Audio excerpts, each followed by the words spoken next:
नमस्कार, मैं हूं आपके साथ प्रगति और आप देख रहे हैं टोटल टीवी।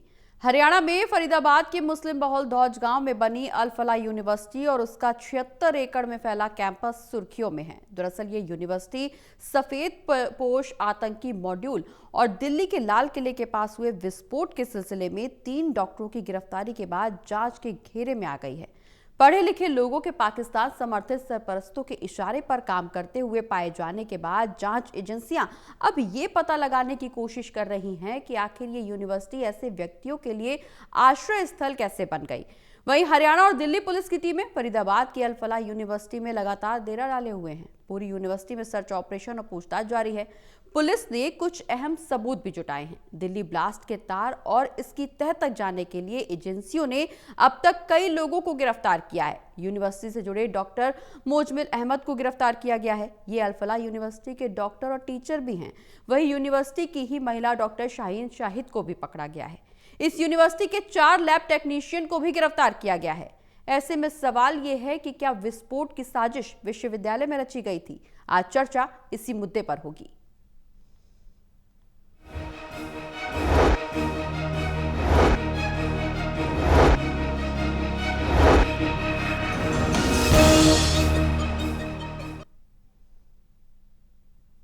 तो आज की चर्चा को आगे बढ़ाएंगे। हमारे साथ पैनल में मौजूद हैं associate editor Devendra Kathuria ji, associate editor doctor Mahesh Kumar ji और वरिष्ठ पत्रकार वीरेंद्र सोनी जी। आप सभी का बहुत बहुत स्वागत है। सभी के साथ चर्चा को आगे बढ़ाएंगे, उससे पहले रिपोर्ट पर नजर डाल लेते हैं।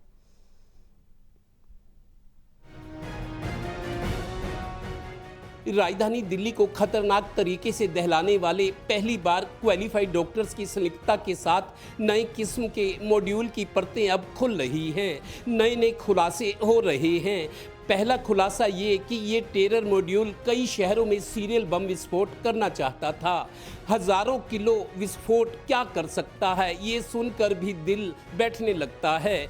इसी बीच इस खतरनाक मॉड्यूल का केंद्र बनी फरीदाबाद की अल फलाह यूनिवर्सिटी में दिल्ली पुलिस और हरियाणा पुलिस की टीमें डेरा डाले हुए हैं। यूनिवर्सिटी की और जहां ये यूनिवर्सिटी बनी है वहां के 2 गांव के घर घर और छतों पर, यहां तक कि पास के जंगल की भी तलाशी ली जा रही है। लोग अपने घरों में बैठे हैं।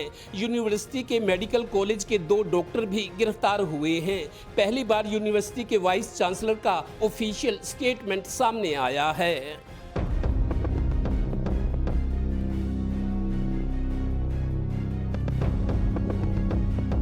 गौरतलब है कि फरीदाबाद की अल फलाह यूनिवर्सिटी और आसपास हरियाणा पुलिस के सैकड़ों जवानों ने कल दिन भर सर्च ऑपरेशन चलाया। दिल्ली और हरियाणा पुलिस के हाथ कुछ अहम सुराग भी लगे हैं। सर्च अभियान चल रहा है क्योंकि वहां से जिस प्रकार की सामग्री मिली है और उसको लेकर के डीपली सैनिटाइज करने के लिए लगे हुए हैं। हैरानी की बात यह कि इस मॉड्यूल का सीधा कनेक्शन डॉक्टर्स की टीम से है। मॉड्यूल के 8 आतंकियों में 6 तो डॉक्टर्स हैं, 4 जम्मू कश्मीर के और 2 उत्तर प्रदेश के। इन डॉक्टर्स में कई MBBS और MD तक हैं। ठिकाना हरियाणा का फरीदाबाद। कार धमाके वाली गाड़ी गुरुग्राम में रजिस्टर्ड और धमाका देश की राजधानी दिल्ली में। अभी तक की जांच में ये भी सामने आ रहा है कि इस धमाके में पाकिस्तान की भूमिका भी हो सकती है। पूरे मामले की जांच NIA कर रही है। Haryana bureau total news.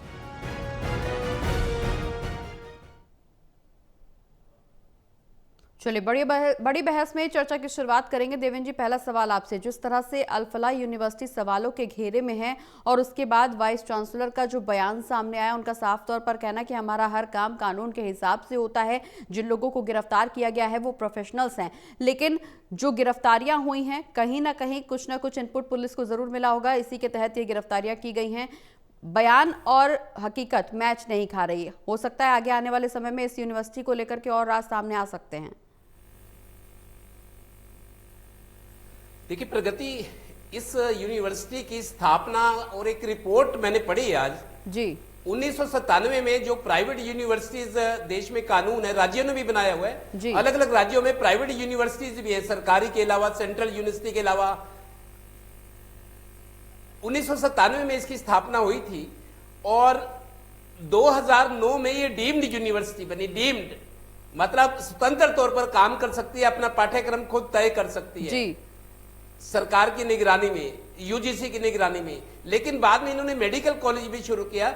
Medical college इसी यूनिवर्सिटी के तहत आता है। इसी मेडिकल कॉलेज के ये लोग हैं डॉक्टर जी। अभी आप बता रहे थे 3 गिरफ्तारियां हुई हैं और एक और अभी ताजा रिपोर्ट आई है, अल हसन नाम का एक और डॉक्टर है, उसकी भी तलाश है जी। अल हसन नाम का एक और डॉक्टर इसी मेडिकल कॉलेज का जो यूनिवर्सिटी के प्रबंधन में चल रही है जी। अल हसन नाम का एक डॉक्टर और फरार है। उसकी बेटी इसी यूनिवर्सिटी में पढ़ती है, पुलिस उसकी बेटी से पूछताछ कर रही है। ये चौथा केस है, जो डॉक्टर है और इसी यूनिवर्सिटी का वो फरार है, उस पर शक किया जा रहा है। और एक नई जानकारी, खुलासे तो कई हो रहे हैं प्रगति, एक खुलासा ये भी हो रहा है जी। अभी तक कहा जा रहा था सफेद नंबर की हुंडई i20 गाड़ी है हुंडई जी। जो गाड़ी उड़ गई है, इतनी तेजी से उड़ी कि बस आग ही आग आसमान में नजर आ रही थी। अभी ये जांच में सामने है, एक गाड़ी इनके पास और भी थी, एक तो विस्फोट में उड़ गई, एक गाड़ी इन डॉक्टरों के पास और भी थी, वो फोर्ड स्पोर्ट्स इको गाड़ी जिसका नंबर DL10 जी CK0458 बताया गया है। ये गाड़ी भी ये लोग यूज कर रहे थे। अब दिल्ली पुलिस की टीमें यूपी में और हरियाणा पुलिस में भी अलर्ट है। ये गाड़ी लाल कलर की गाड़ी फोर्ड इको स्पोर्ट गाड़ी है, छोटे साइज की गाड़ी होती है ये जी। तो ये गाड़ी कहां गई? अब आशंका जाहिर की जा रही है कि ये गाड़ी जो गायब है इन्हीं के पास थी, ये भी जांच में सामने है। इस गाड़ी में भी विस्फोटक हो सकते हैं। ये गाड़ी कहां छिपाई गई है? कहीं दिल्ली में है, यूपी में या हरियाणा में। तो दिल्ली पुलिस की 5 टीमें इस गाड़ी को तलाश करें। लाल गाड़ी एक और इनके पास थी जी। तो आशंका है अगर इसमें भी कोई विस्फोट है तो कोई और हादसा, कोई बड़ी घटना ना हो जाए। दिल्ली पुलिस की टीमें ने हरियाणा को भी और यूपी को अलर्ट कर दिया कि आप इस नंबर की, इस कलर की गाड़ी को ढूंढिए। वो भी इन्हीं के पास थी। कुल मिलाकर आज कई परतें खुली हैं और प्रधानमंत्री आए हैं भूटान से वापस, उन्होंने घायलों का हाल जाना है। सीसीएस की आज मीटिंग भी कैबिनेट कमेटी ऑन सिक्योरिटी, सुरक्षा मामलों की जो कैबिनेट कमेटी है उसकी आज बैठक भी है। उसमें मेरे को लगता है चूंकि अमित शाह सारी रिपोर्ट देंगे, गृह मंत्री है, प्रधानमंत्री को रिपोर्ट देंगे और मेरे को लगता है कुछ और नई चीजें सामने आ सकती हैं। कुल मिला के आज 10 तारीख को ये विस्फोट हुआ, 10 तारीख 11 और आज 12, आज तीसरा दिन है जी। लेकिन सभी आप देखिए मीडिया की सुर्खियां हैं जी। ठीक है, बिहार के चुनाव है, उनकी गिनती होनी है, लेकिन पिछले 3 दिन से यही खबर प्रमुखता से है। आप देखिए अमित शाह जी अक्सर गर्व से कहते थे, हम भी सुनते थे कि जब से मोदी जी की सरकार आई कोई आतंकी घटना इस देश में नहीं हुई और जम्मू कश्मीर में भी आतंकी घटनाएं जो होती थी उनमें कमी आई है, पत्थरबाजी कम हो गई है, वहां लॉ एंड ऑर्डर का शासन है क्योंकि चुनी हुई सरकार काम कर रही है। लेकिन जब हम सुनते थे कि मोदी जी की सरकार में कोई आतंकी घटना नहीं हुई, बड़े फख्र की बात है, हमें भी अच्छा लगता था। लेकिन अब आखिर आतंकियों ने निशाना बनाया देश की राजधानी दिल्ली को और इस खतरनाक तरीके से, और उसके लिंक कहां जुड़े हैं? क्वालिफाइड डॉक्टर साहब देखिए, इनमें 6 डॉक्टर हैं, 4 तो जम्मू कश्मीर के हैं, उनमें 2 ने श्रीनगर मेडिकल कॉलेज जो सरकार का होता है वहां से किया और दोनों के घर आसपास हैं, एक थोड़ा दूरी पर रहता था। 4 डॉक्टर जम्मू कश्मीर के और 2 उत्तर प्रदेश के हैं जी। तो 6 डॉक्टर है ना, 6 में मैंने आज एक रिपोर्ट पढ़ी, 3 तो ऐसे हैं जो MBBS MD बहुत बड़ी डिग्री होती है MBBS के बाद। तो इतने हाईली क्वालिफाइड होके डॉक्टर बनने का लोग सपना देखते हैं, तैयारी करते हैं सालों साल, और डॉक्टर बन के वो इस आतंकी घटनाओं में, ये बड़ी हैरानी की बात है। और जो फॉरेन हैंडलर्स हैं जो पाकिस्तान में है या कहीं और भी है, जो भारत की तरक्की को बर्दाश्त नहीं कर पा रहे, भारत के खिलाफ साजिशें होती हैं, तो जो विदेशी हैंडलर्स हैं उन्होंने इस बार पढ़े लिखे लोगों को, वो भी डॉक्टर्स हाईली क्वालिफाइड, उन लोगों को एक नेटवर्क बनाया। हालांकि ये नेटवर्क एक तरह से ध्वस्त लग रहा है, आगे और चीजें आएंगी जी। बिल्कुल महेश जी, जिस तरह से डॉक्टर्स का बार बार जिक्र हो रहा है कि इस बार जो पढ़े लिखे क्वालिफाइड डॉक्टर्स हैं, MBBS निश्चित तौर पर ऐसी डिग्री, डॉक्टर ऐसा पेशा जिस पर जल्दी कोई शक नहीं कर सकता, जिस पर लोगों का भरपूर विश्वास होता है, और अब ऐसे ही लोग जब देश के साथ गद्दारी कर रहे हैं तो निश्चित तौर पर विश्वास करना थोड़ा सा मुश्किल होता है। सभी पेशेवर जो व्हाइट कॉलर लोग हैं उन सभी पर विश्वास करना मुश्किल होता जा रहा है। लेकिन सवाल यह है कि अल-फलाह यूनिवर्सिटी में जितने लोगों की गिरफ्तारी हुई है और अभी भी आगे जिस तरह से चीजें खंगाली जा रही हैं, हो सकता है और गिरफ्तारियां हो, क्या ये यूनिवर्सिटी डॉक्टर्स तैयार कर रही थी, रिसर्च सेंटर था, या यहां पर कुछ और ही तैयारी थी, यहां पर आतंकियों को तैयार करने की कोशिश की जा रही थी? देखिए प्रगति, मुझे लगता है कि यहाँ पर एक विचारधारा को पोषित करने की कोशिश यहाँ की जा रही थी, धारा यहाँ पनप रही थी, और यही वजह है कि आप अगर किसी भी यूनिवर्सिटी के परिसर को देखने समझने की कोशिश करें, और खासकर प्राइवेट डीम्ड यूनिवर्सिटी जैसे अगर कोई चीज़ होती है तो वहाँ पर सुरक्षा एजेंसियों की नज़र सबसे कमज़ोर बनी रहती है। सबको लगता है कि पढ़ने लिखने वाले बच्चे हैं, और खासकर मेडिकल स्टूडेंट्स को लेकर तो पुलिस का रवैया हमेशा से इसी तरीके का रहता है कि बे इंतहा पढ़ाई इन स्टूडेंट्स को करनी पड़ती है। तो ऐसे में इन फालतू बातों के लिए, किसी लड़ाई झगड़े के लिए, किसी एंटी सोशल एंटी नेशनल गतिविधि में शामिल होने के लिए इनके पास कोई गुंजाइश नहीं होती, और अमूमन ये मानकर चलते हैं, सुरक्षा एजेंसी से जुड़े लोग भी ये मानकर चलते हैं। और अगर गवर्नमेंट यूनिवर्सिटीज़ की बात की जाए तो यूनिवर्सिटी परिसर में दाखिल होने से पहले भी परमिशन की ज़रूरत पड़ती है पुलिस को कि हम आपकी यूनिवर्सिटी में आना चाहते हैं और किस मकसद से आना चाहते हैं। यहाँ तक कि हूटर और तमाम जो पुलिस एक्टिविटीज़ हैं बहुत सीमित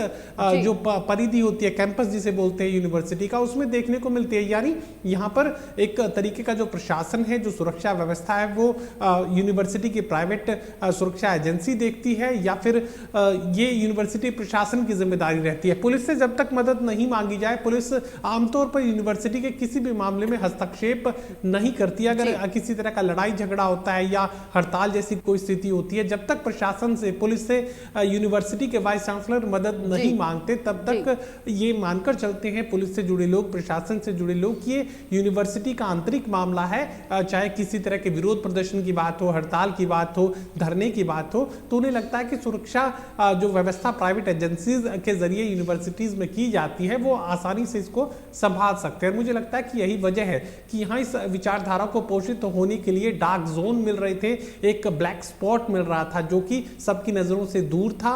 और अधिकतर लोग, लगभग सभी ये मानते हैं कि एमबीबीएस और एमडी डिग्री करने वाले लोगों को जिंदगी में किसी चीज की कमी नहीं रहती है। अब तक ये माना गया था कि आतंकवादी वो बनते हैं जिनके पास शिक्षा नहीं है, जिनके पास आय के साधन नहीं है, जो अच्छे परिवार से नहीं है, या उनकी जो विचारधारा है वो इस तरीके की है कि आतंकी परिवेश में ही उन्हें पैदा होने का मौका मिला, पलने और बढ़ने का मौका मिला। तो उसी तरह की मनोस्थिति उन लोगों में देखती है। लेकिन एमडी डॉक्टर अगर इस तरह की आतंकी घटनाओं में शामिल हो रहे हैं, यकीनन मैं ये बात कह सकता हूं कि यहाँ पर आतंकी विचारधाराओं को पोषित करने की कोशिश की जा रही थी। नाम से जिस तरीके से जाहिर है कि अल फलाह यूनिवर्सिटी, और ये भी जान लेना महत्वपूर्ण है कि यहाँ पर ज्यादातर जो स्टूडेंट्स हैं वो जम्मू कश्मीर से हैं, ज़्यादातर जो फैकल्टी मेंबर्स हैं वो भी जम्मू कश्मीर से हैं। एडमिनिस्ट्रेशन और दूसरी नौकरियों में लगाए गए लोग भी जम्मू कश्मीर से ज़्यादातर संबंध रखते हैं, और यही वजह है कि यहाँ पर जम्मू कश्मीर से दूर, देश की राजधानी के बेहद करीब ये ब्लैक स्पॉट जो है वो पनपता जा रहा था। और जैसे जैसे इन्वेस्टिगेशन, जैसे जैसे स्कैनिंग आगे बढ़ेगी, यूनिवर्सिटी की गहनता से जाँच होगी और उनके घरों को जब जाँचा जाएगा और बाकी स्टूडेंट से जब पूछताछ की जाएगी, मुझे लगता है कि काफ़ी कुछ ऐसा है जो अब तक छिपा हुआ है, लोगों की नजरों में नहीं आया है, सुरक्षा एजेंसियों की नजरों में नहीं आया। जैसे जैसे स्कैनिंग आगे बढ़ेगी, मुझे लगता है कि काफी सारे और महत्वपूर्ण पहलू सबके सामने आएंगे।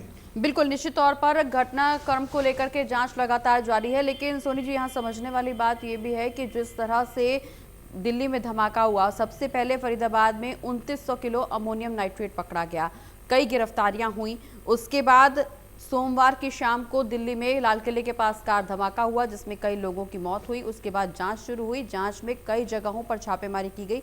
अब खुलासा इस तरह का निकल करके सामने आ रहा है कि सिर्फ दिल्ली ही नहीं बल्कि गुरुग्राम और उत्तर प्रदेश में भी भीड़भाड़ वाली जगहों पर, कई जगहों पर धमाके की कोशिश की जा रही थी, धमाकों का प्लानिंग थी।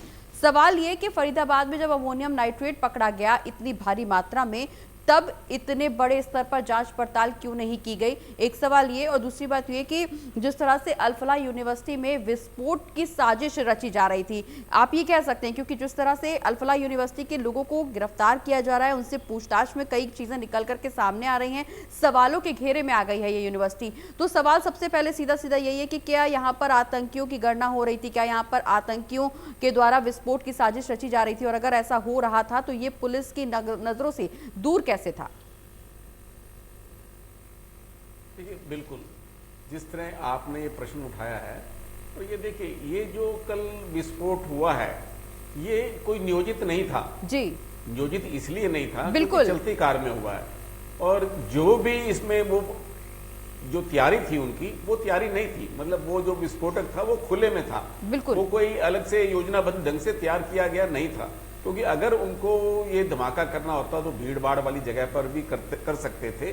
तो ये तो जांच एजेंसियों का अनुमान है कि ये अनप्लान था, और ये क्या था, ये उनकी हताशा का परिचायक था। बिल्कुल। क्योंकि जो फरीदाबाद में विस्फोटक पकड़ा गया है, उसके बाद सुरक्षा बलों की और केंद्रीय एजेंसियों की जिस तरह से छापेमारी हो रही थी, तो उनको ये आशंका हो गई थी कि उनका ये विस्फोटक भी पकड़ा जाएगा।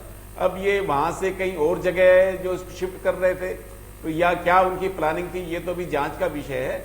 लेकिन उसके बाद जो फरीदाबाद में पकड़ा गया है और जो दिल्ली में जो धमाका हुआ है, ये दोनों विस्फोटक एक ही प्रवृत्ति के थे। जी बिल्कुल। तो इससे स्पष्ट है कि ये फरीदाबाद से ही आया है। जो जैसे कार की मूवमेंट भी हुई है, उससे भी हमें मालूम हुआ है, तो ये लगता है कि ये फरीदाबाद से ही आया है। और ये तभी था कि जब श्रीनगर से इसका सारा सूत्रधार जो है श्रीनगर से ही चले हैं। जब श्रीनगर में छापेमारी हुई है, जब वहां पोस्टर लगे हैं, जैश के समर्थकों के पोस्टर लगे हैं, उस पोस्टर में एक इमाम को पकड़ा गया है, तो उसके जो टेलीग्राम संपर्क मिले हैं, उसके आधार पर पुलिस ने छापेमारी की, हरियाणा पुलिस के सहयोग से। तो उससे ये सारा मामले का भंडाफोड़ हुआ है। अब जो ये व्हाइट कॉलर है, देखिए व्हाइट कॉलर पर कोई संदेह नहीं करता, ये प्रोफेशन ऐसा है, कोई कल्पना भी नहीं कर सकता। तो देखिए जो अनपढ़ लोग होते हैं वो तो फ्रंट पे रहते हैं, वो बुलावे का बहकावे का शिकार हो जाते हैं। अनपढ़ लोग होते हैं, उनका ब्रेन वॉश करना बड़ा आसान होता है, तो इसलिए वो बहकावे में आ जाते हैं, आर्थिक प्रलोभन भी होते हैं। शायद यही वजह कि इस बार व्हाइट कॉलर वाले लोगों को निशाना बनाया गया है। इन पर ना तो संदेह किया जाता है, और ये एक आतंकवाद की रीढ़ की हड्डी थे। बिल्कुल। ये आतंकवादियों की बैकबोन थे, मतलब आतंकवादियों के पीछे रहकर काम कर रहे थे। फ्रंट पे दूसरे लोग थे, और ये जो छात्र हैं या जो प्रोफेसर हैं, जो प्रोफेशनल हैं, इन पर शक इसलिए नहीं किया जा सकता कि इनका प्रोफेशन ऐसा है, ये समाज के लिए एक आदर्श स्थिति में होते हैं, तो इसलिए कोई कल्पना भी नहीं कर सकता। और अभी उस यूनिवर्सिटी की छवि पर तो आघात लगा ही लगा। हालांकि यूनिवर्सिटी ने कहा है कि उससे उनका कोई लेना देना नहीं है, उनका तो सिर्फ प्रोफेशनल संबंधी था, लेकिन क्या यूनिवर्सिटी का स्टाफ इससे अनभिज्ञ था? और देखिए जो वहां की एजेंसियां हैं, सुरक्षा एजेंसियां, गुप्तचर एजेंसियां हैं, क्या उनकी नजर में कभी नहीं आया? क्या कभी इस तरह का संदेह नहीं गया? बिल्कुल। तो मतलब इस तरह अब प्रश्न चिन्ह लग गए। अब हर तरह की एक जांच का विषय है कि इतना विस्फोटक एकत्र होता रहा और हमारी सुरक्षा एजेंसियों को, पुलिस को भनक नहीं लगी। ये तो पहले तो सुरक्षा एजेंसियों के लिए ये इस बात की तो बधाई है कि उन्होंने इतना बड़ा विस्फोटक का भंडार जो है वो पकड़ लिया, उन्हें समय रहते पता लग गया। पर नहीं पता लगता तो आप कल्पना कीजिए इसका कहाँ का विस्फोट होते, कितनी जनहानि होती, किस तरह का स्थिति बनती। लेकिन जो फरीदाबाद में एकत्र होता रहा, उसकी भनक तक नहीं लगी, ना आस पड़ोस से भनक लगी, ना पुलिस को इस पर कभी संदेह गया।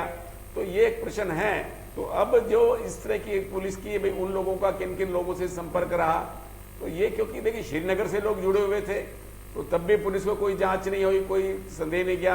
अगर पुलिस की खुफिया जानकारी रहती, या खुफिया जानकारी क्या अभी तो जांच का विषय है, क्या खुफिया रिपोर्ट को भी दी गई भाई जब वहां पर इस तरह की यूनिवर्सिटी थी और श्रीनगर के लोग थे, तो क्या उनकी गतिविधियों पर नजर नहीं रखी गई? अगर नजर रखी गई तो क्या भनक क्यों नहीं लगी? वहां का स्टाफ भी था, छात्र भी थे, क्या कभी उनको ऐसा आभास नहीं हुआ? तो ये यूनिवर्सिटी को अपने स्तर पे भी जांच करानी चाहिए थी, क्या उनका कोई स्टाफ का या कोई छात्र उनका ऐसी स्निग्ध गतिविधियों में तो लिप्त नहीं है। बिल्कुल। तो ये तो अब देखिए अब भनक लगी, अब सब इस घटना से स्तब्ध है। बिल्कुल। कल्पना भी नहीं कर सकता था कि इस तरह के जो है जो व्हाइट कॉलर हैं वो इस तरह की आतंकवादी घटनाओं में लिप्त हो सकते हैं। तो अब जो है कि इनका तरीका बदल गया है, जो मॉड्यूल है वो बदल गया है। अब हर व्यक्ति को संदेह की नजर से देखे जाने के कारण बन गए हैं।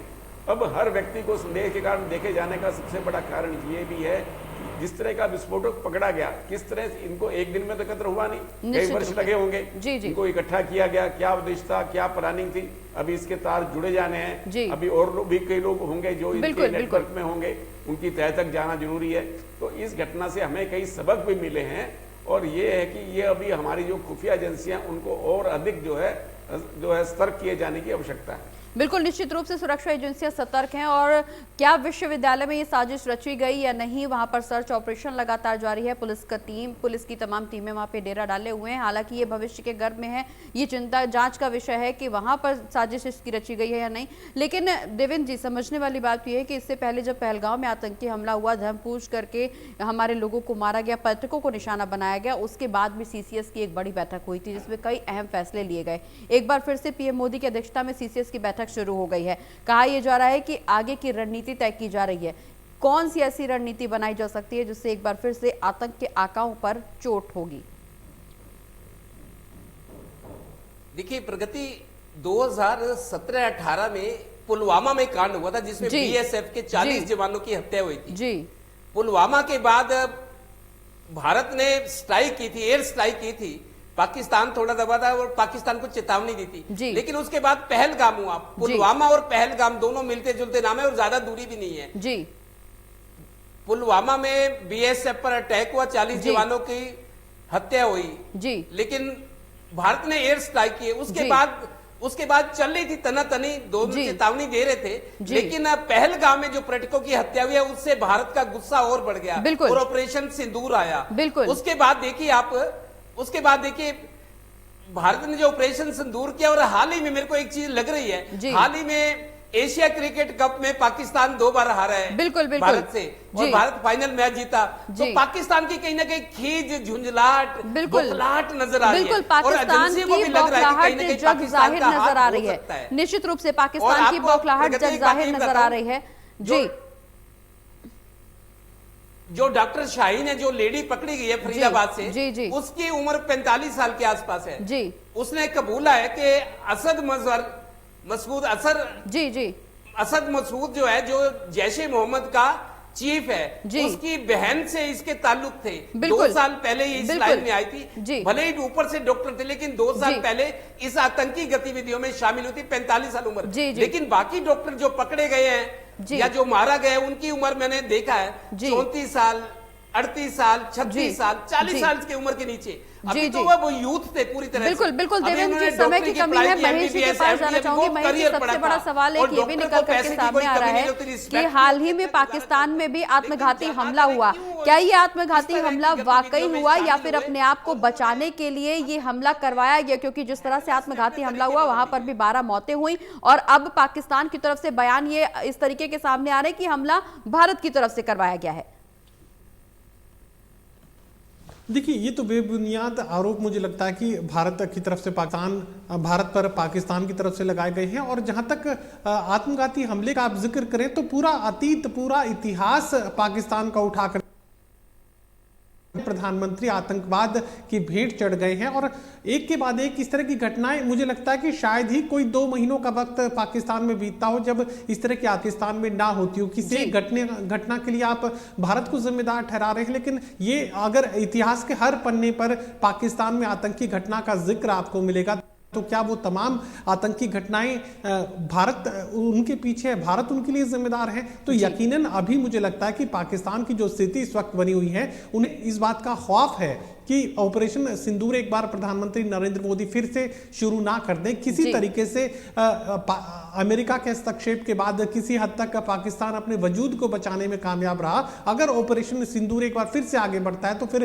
पाकिस्तान के लिए बेहद मुश्किल हालात पैदा हो सकते हैं। और पाकिस्तान की सरहदों पर पहले से अफगानिस्तान को लेकर भी और पाकिस्तान के अंदरूनी हालातों को लेकर भी यहाँ एक विकट परिस्थिति पाकिस्तान के सामने पहले से खड़ी है। तो ऐसे में मुझे नहीं लगता कि किसी भी सूरत में पाकिस्तान एक और ऑपरेशन सिंदूर को झेल सकता है। और उसी से बचने की ये कोशिश आप इसे मान सकते हैं कि ऑपरेशन सिंदूर दोबारा शुरू ना हो, इस तरह के वाद विवाद के बीच बात को उलझा दिया जाए ताकि पाकिस्तान को इस आतंकी घटना के लिए जिम्मेदार नहीं ठहराया जाए। और वर्ल्ड कम्युनिटी के सामने पाकिस्तान जाकर ये कहेगा कि देखिए, हमें आतंकवाद का शिकार बना रहा है भारत। ये जो घटना हुई है, इससे जो दिल्ली के अंदर बम विस्फोट की घटना है, उससे पल्ला झाड़ने की कोशिश पाकिस्तान यकीनन करेगा ही। निश्चित रूप से पाकिस्तान इस घटना से पल्ला झाड़ने की कोशिश कर भी रहा है, क्योंकि इस तरह के जो आरोप भारत पर लगा रहा है वो बेबुनियाद साबित हो रहे हैं। हालांकि सीसीएस की बैठक चल रही है, बैठक के बाद क्या कुछ रणनीति सरकारी स्तर पर बनेगी, केंद्रीय स्तर पर बनेगी, एक बड़ा सवाल जरूर बना हुआ है। सबकी निगाहें सीसीएस की बैठक पर ही टिकी हुई हैं। जिस तरह से दिल्ली में कार धमाका हुआ उसको लेकर के अल-फलाह यूनिवर्सिटी भी अब सवालों के घेरे में है, लेकिन ये जांच का विषय है कि क्या विश्वविद्यालय में ही इसकी साजिश रची गई थी या नहीं। जांच लगातार जारी है। बहुत बहुत शुक्रिया आप सभी का आज की बड़ी बहस में शामिल होने का। तो दिल्ली कार धमाके को लेकर के हर रोज नए खुलासे हो रहे हैं। अब कहा यह भी जा रहा है कि एक और ऐसी कार जिसकी तलाश जारी है, जो कहीं ना कहीं सवालों के घेरे में है। दिल्ली के साथ साथ उत्तर प्रदेश और हरियाणा को भी अलर्ट पर रखा गया है। जांच लगातार जारी है। जांच के बाद अब आगे क्या कुछ खुलासे होंगे, ये एक बड़ा विषय बना हुआ है।